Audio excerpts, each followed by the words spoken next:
आप देख रहे हैं न्यूज़ 9 भारत, रखिए आपको सबसे आगे। नमस्कार, आप देख रहे हैं न्यूज़ 9 भारत। मैं हूं आपके साथ अंजलि। चलिए रुक करते हैं खबरों की ओर।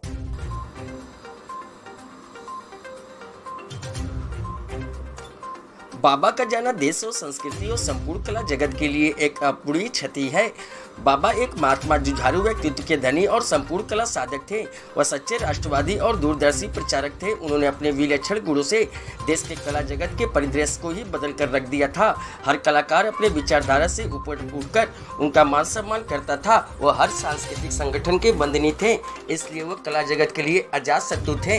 ये विचार विभिन्न वक्ताओं द्वारा संस्कार भारती के बैनर तले संस्कार भारती के संस्थापक, संरक्षक, कला ऋषि पद्मश्री बाबा योगेंद्र दा को श्रद्धांजलि देने के लिए शुक्रवार शाम सूर्य सदन में आयोजित श्रद्धांजलि सभा में व्यक्त किए गए। एक और सभागार में लोग बाबा योगेंद्र दा को अपनी भावांजलि दे रहे थे।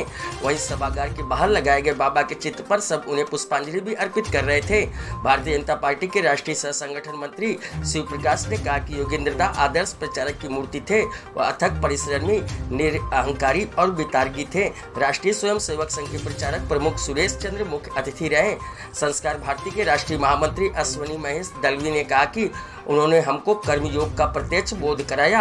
महापौर नवीन जैन ने उन्हें प्रेरणा का स्रोत बताया। उत्तर प्रदेश भाजपा के उपाध्यक्ष दिनेश चंद ने कहा कि कलाकार उन्हें अपना आराध्य मानते थे और उनसे बेहद प्रेम करते थे।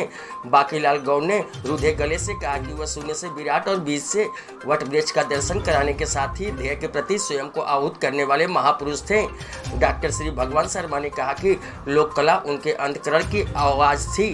प्रोफेसर सुगम आनंद ने कला ऋषि योगेंद्र दा के नाम पर जयपुर हाउस में एक पार्क का नामकरण करने और वहां उनकी प्रतिमा लगाने के साथ साथ डॉक्टर भीमराव अंबेडकर विश्वविद्यालय द्वारा उनके नाम पर स्वर्ण पदक दिए जाने का सुझाव दिया। कार्यक्रम संयोजक डॉक्टर पंकज नगाइच ने उन सभी कला साधकों का चंद्रचूड़ बताया। डॉक्टर मुनीश्वर गुप्ता ने कहा कि बाबा ने अपने आचरण से सबको सिखाया। Doctor A K. सिंह ने कहा कि बाबा अंतिम समय तक समाज के लिए सक्रिय रहे। उन्होंने भारत को गौरवान्वित किया। कार्यक्रम संचालक राज बहादुर सिंह राज ने बताया कि अमृत महोत्सव की स्मारका का प्रथम खंड बाबा योगेंद्र दा को समर्पित किया जाएगा। भाजपा ब्रज प्रांत अध्यक्ष रजनीकांत माहेश्वरी, उत्तर प्रदेश हिंदी संस्थान के पूर्व कार्यकारी उपाध्यक्ष सोम ठाकुर और श्याम किशोर गुप्त ने भी विचार प्रस्तुत किए।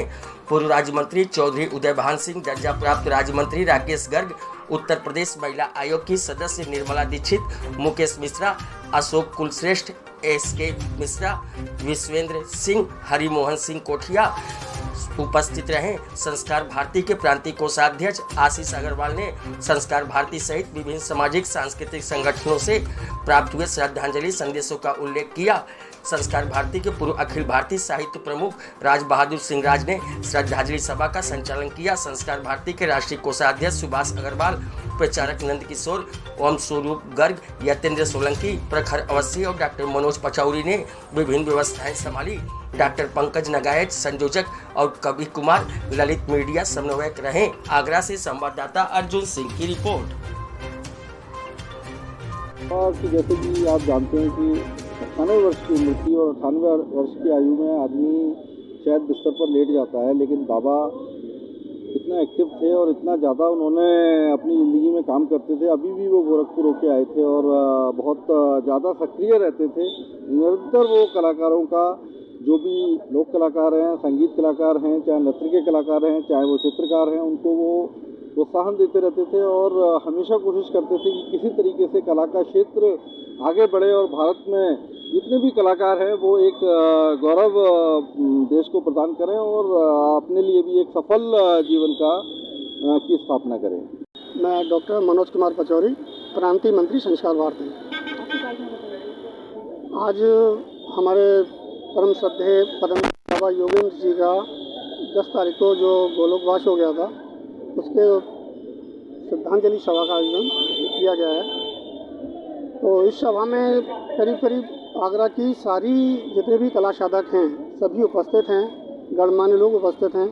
सभी बाबा को नमन करने, उनको श्रद्धांजलि देने के लिए उपस्थित हुए हैं। बाबा 7 जनवरी 1924 को आपका जन्म हुआ और 10 तारीख को अभी इसी महीने में उनका गोलोकवास हुआ है। तो बस उन्हीं की याद में ये कार्यक्रम। अभी के लिए फिलहाल इतना ही काफ़ी। बने रहिए हमारे साथ। छोटी से बड़ी खबर जानने के लिए न्यूज़ 9 भारत पर अब चाहूँगी इजाज़त। नमस्कार।